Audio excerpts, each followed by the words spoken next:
i'malu ala syakilatihi farabbukum a'lamu biman huwa ahda sabila. Ya. Katakanlah wahai Muhammad, setiap orang berbuat sesuai dengan pembawaannya masing-masing. Maka Tuhanmu lebih mengetahui siapa yang lebih benar jalannya.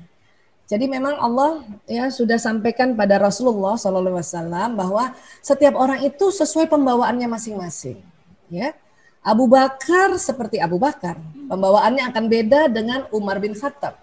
Ya, Ali bin Abu Thalib radhiyallahu an beda pembawaannya dibanding Utsman bin Affan radhiyallahu an. Ya, Siti Khadijah radhiyallahu an berbeda dengan Siti Aisyah radhiyallahu an. Ya. Nah, semua orang sesuai pembawaan masing-masing. Kenapa? Karena rupanya Allah sudah menciptakan, menganugerahkan masing-masing orang ya dengan pembawaan masing-masing. Dari mana itu? Dari faktor genetika, ya, turunan. Oke. Dan semua watak itu baik, semua watak itu bagus. Makanya Allah meminta kita menghormati semua watak. Jadi kita hormati watak kita, hormati watak suami, hormati pembawaan kita nih sebagai pasangan, hormati pembawaan pasangan kita juga, hormati pembawaan anak-anak. Kenapa? Karena Allah berfirman, maka Tuhanmu lebih mengetahui siapa yang lebih benar jalannya. Ya. Baik, kemudian juga di Asy-Syam ayat 8 sampai 9 ya. Bismillahirrahmanirrahim. Maka Allah mengilhamkan kepada jiwa itu jalan kefasikan dan ketakwaannya. Ya. Nah, inilah para ilmuwan meriset loh. Kok Tuhan kasih setiap orang itu watak yang berbeda dan ternyata di dalam otak itu atau watak itu kok ada kekuatan dan kelemahan. Itulah yang di Asy-Syam ini dikatakan kefasikan ya, fujuraha dan ketakwaan, wa taqwaha. Ya. Kemudian qad aflaha man zakkaha. Sesungguhnya beruntunglah orang yang mensucikan jiwa itu. Artinya kita kenal jiwa itu sehingga tahu mana kefasikan kita, mana ketakwaan kita yang Allah memang sudah ilhamkan, ya. Jadi kalau ilmu neuroscience mengatakan jiwa manusia itu Allah simpan di otaknya, ya. Makanya ini benar-benar apa yang diteliti oleh ilmuwan itu ya menambah kita keimanan pada Al-Qur'an ya, Masya Allah. Baik, dan kenapa kita bicara tentang watak? Karena di watak itu ada di otak kita masing-masing ya. Ini otak manusia, Allah berikan ada otak besar, ada otak kecil, kemudian terbelah dua, ada belahan kanan, ada belahan kiri ya. Waktu itu membahas tentang cemburu, kita bicara adalah otak yang di tengah, yaitu otak emosi.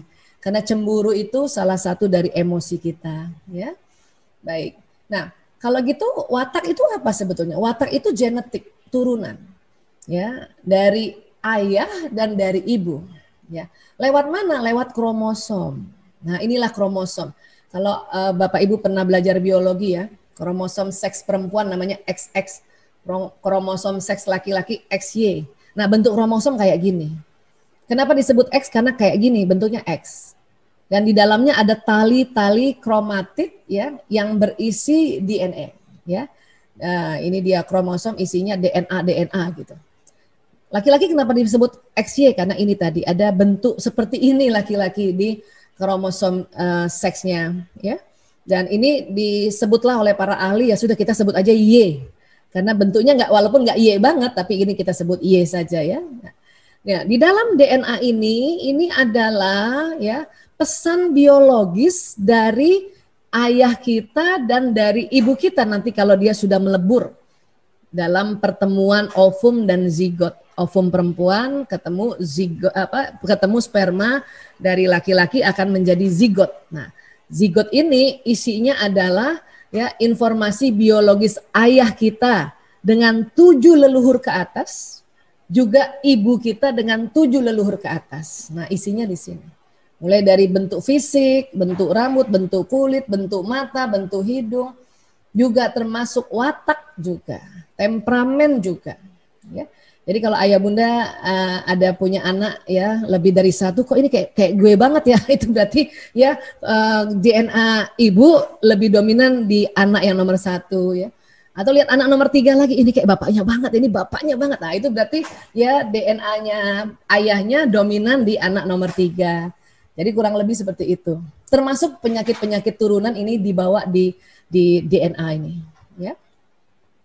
Kemudian nanti kalau di otak setelah nanti sudah jadi embrio, jadi janin, di mana posisinya? Ada di sekitar lobus parietalis. Di sini selain watak ada bakat. Memang isinya apa nih lobus parietalis ini? Persis di tengah otak ini. Isinya neuron-neuron kayak gini. Dan neuron-neuron yang di lobus parietalis ini sudah ada isi programnya tadi. Ya, program apa? Pembawaan masing-masing tadi.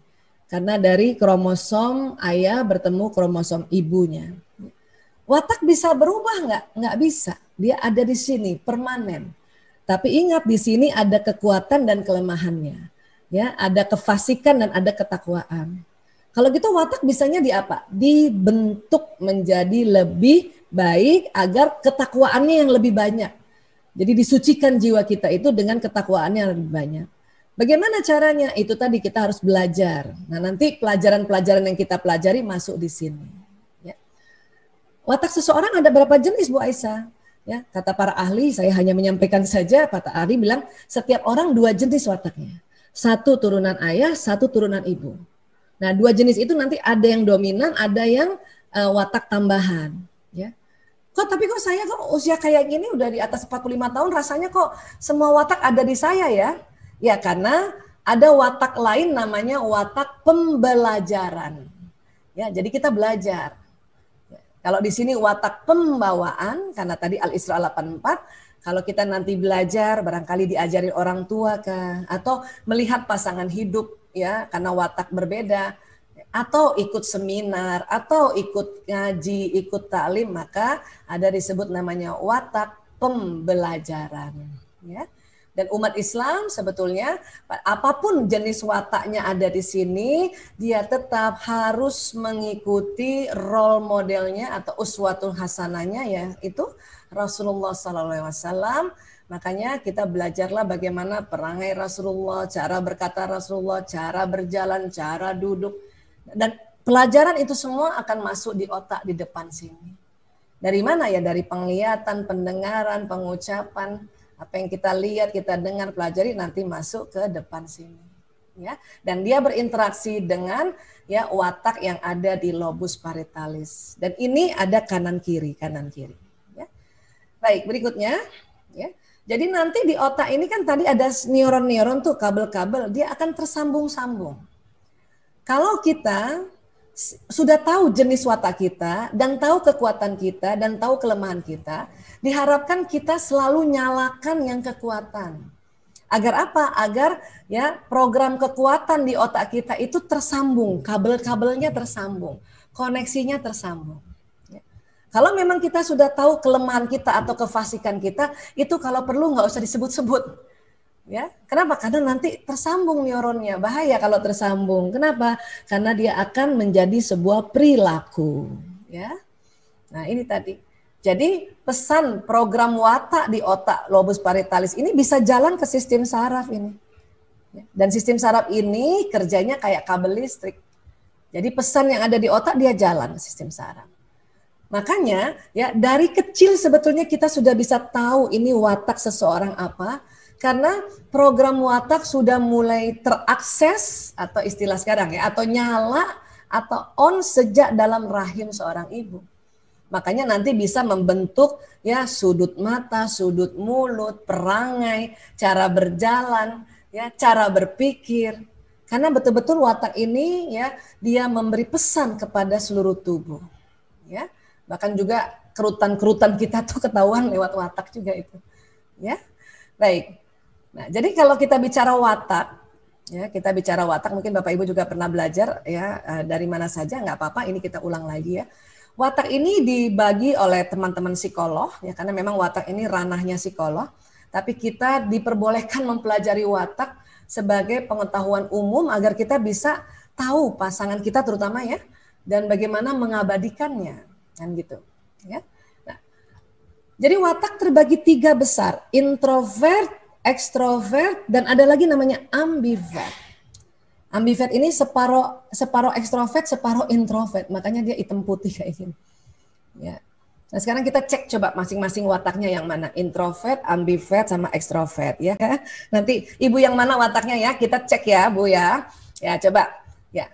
Orang introvert adalah orang yang lebih memilih ada di tempat sepi.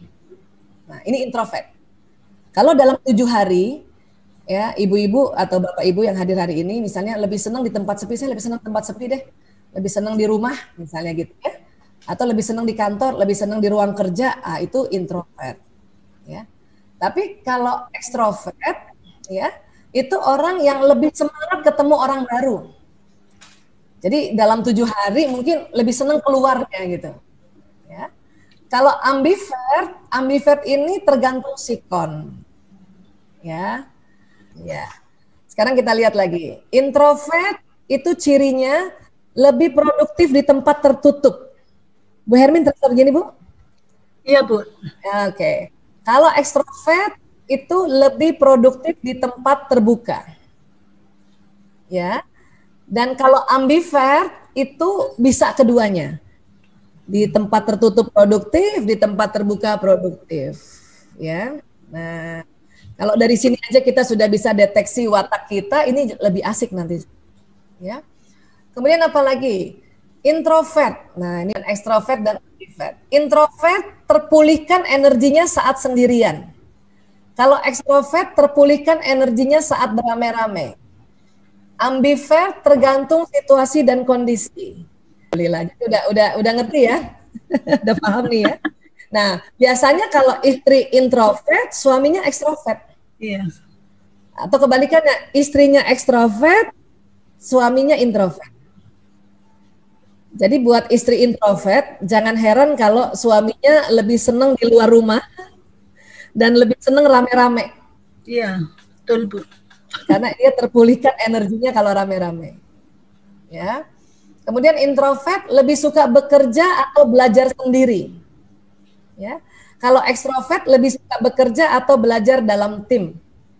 Kalau ambivert bisa sendiri, bisa juga rame-rame. Ya. Nah, dalam pembelajaran online atau working from home, orang-orang ekstrovert yang sudah mulai gelisah ini karena kelamaan di rumah. Ya. Seperti anak-anak yang ekstrovert itu mulai bosan dengan belajar di rumah, ya. Kalau orang introvert sebenarnya senang belajar dari rumah atau online. Ya. Baik, kemudian introvert biasanya akan banyak berpikir sebelum mulai bicara. Kalau ekstrovert biasanya akan mengatakan apapun yang dipikirkan. Kalau ambivert bisa lebih banyak berpikir, bisa lebih banyak bicara. Ya. Kemudian introvert cenderung lebih pendiam. Kemudian ekstrovert cenderung lebih ceplas-ceplos. Ambivert akan ceplas-ceplos pada situasi tertentu. Ya. Betul ya, Bu? Iya. Ya. Nah, sekarang kita lebih dalam lagi ya, lebih dalam lagi buat Bapak Ibu. Ini kita kuis cepat watak, ya. Seandainya mau membuat pentas teater, ya, Bapak Ibu coba pilih satu di antara, nanti saya kasih 4 pilihan peran, ya, dan pilih secara cepat. Kalau Bapak Ibu ragu, coba ingat pada saat kalau teater ini dipentaskan waktu umur SD.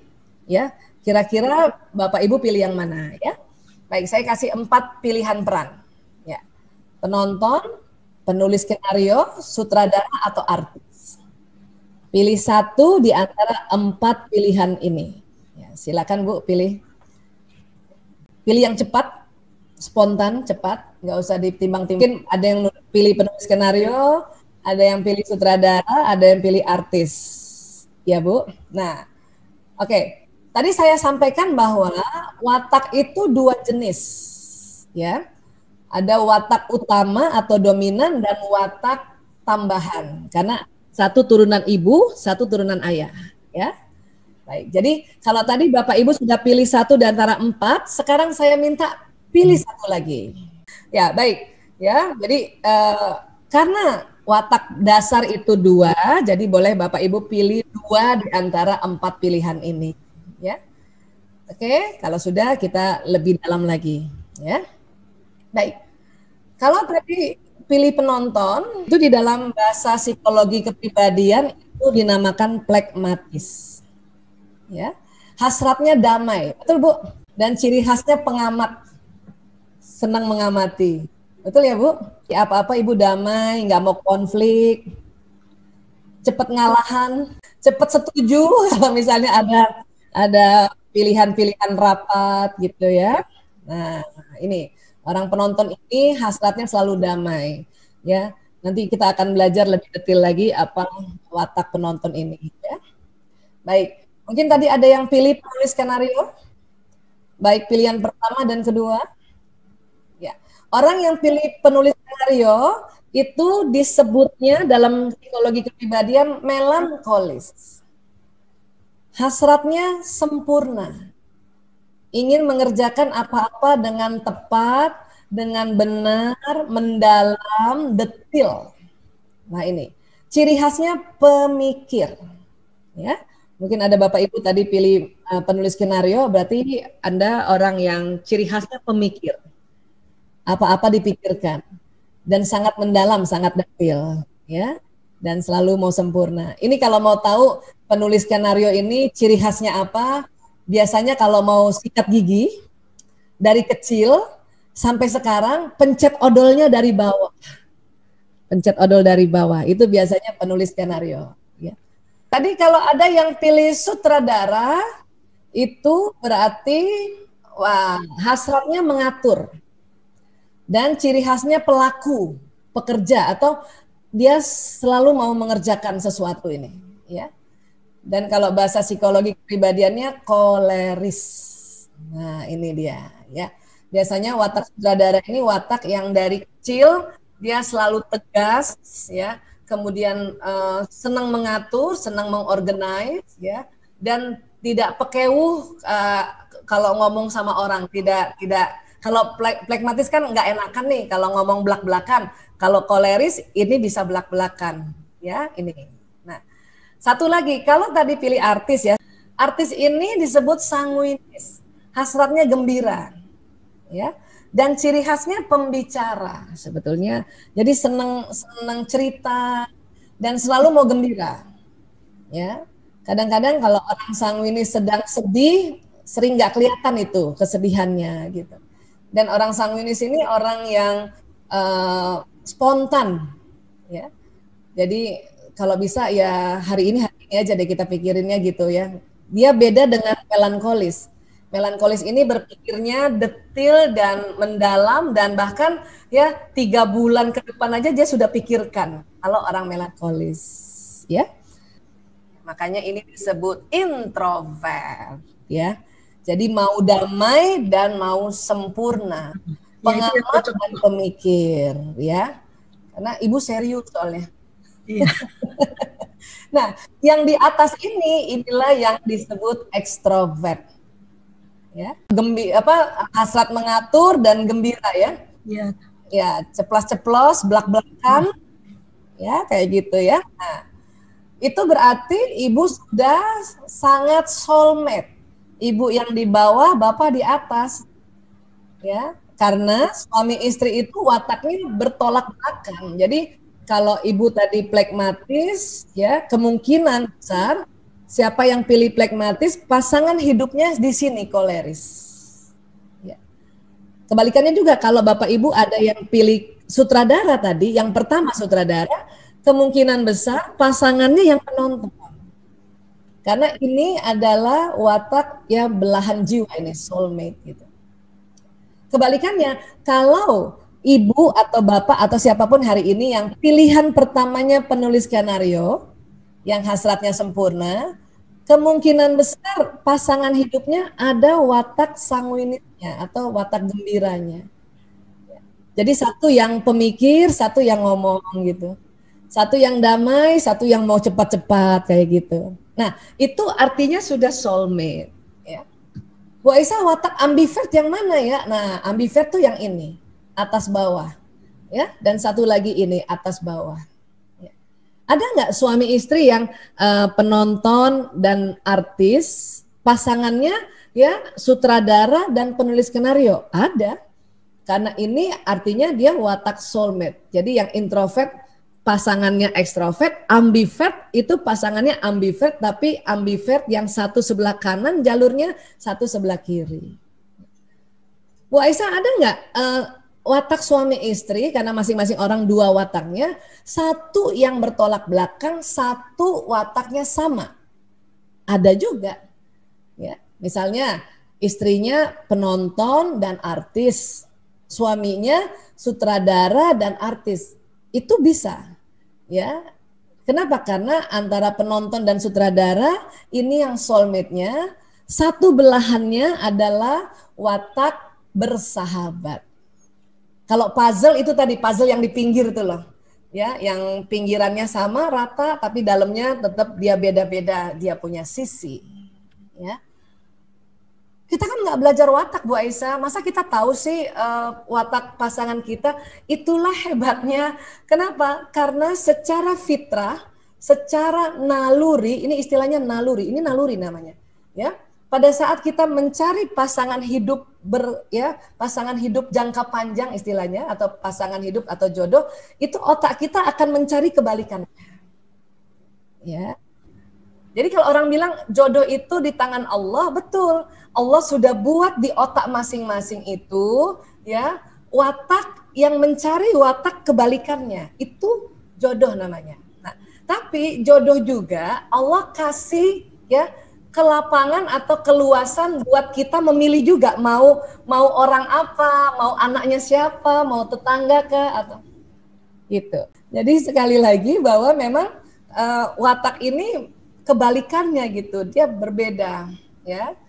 Nah, terus gimana dong cara untuk beradaptasi supaya yang berbeda ini tidak menjadi sebuah konflik gitu, ya. Jadi buat Bapak Ibu barangkali sudah mulai meraba-raba ya, atau sudah mulai bisa mempetakan kira-kira wataknya apa dan pasangan hidup wataknya apa, ya.